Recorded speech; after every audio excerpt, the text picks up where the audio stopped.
ایرو کنگرستار لستادیوما هیثم کچو آ لباجار قامشلوی به دروشمه لهمبر قرکرین و داگرکریه جن جیان آزادی چالاکی اکل خست چالاکی جبو پشتگیری برخودان دیروکی آگل شیخ مقصود اشرفیه و بنیزید و جبو ریزگرتن لبیرانینا شهید دنیزچیا و حوال نوین شهید پیکات.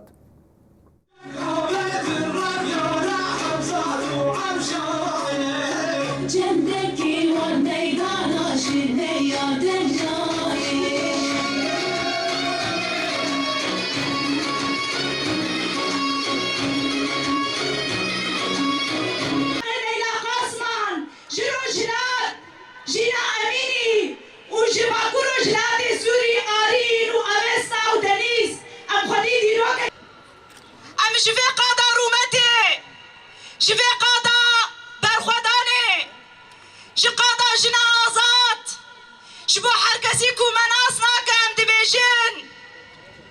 ام خودی آخه کی پیروزن کو دمال زارو کافه آخه دا ملیتان تینا آفراندن دمال زارو کافه آخه دا پیشک تینا آوا کرن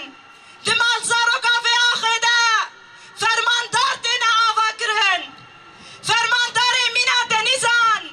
مینا لیلیان مینا زیادان مینا فراشینان مینا هواران یکو مناس ناکن بلا لدیرو کامه یا کفنار بنرن لدیرو کامه امروواهی یاکو من تجاری سری نتوان دیا بنرن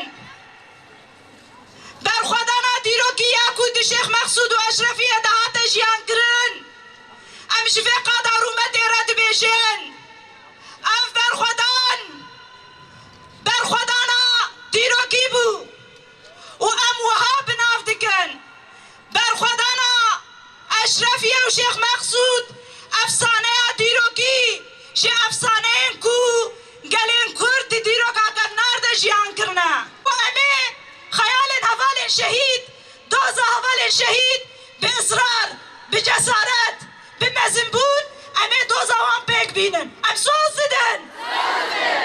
گلک سپاس بوا برخدا جیانا شهید نامرن شهید نامرن شهید نامرن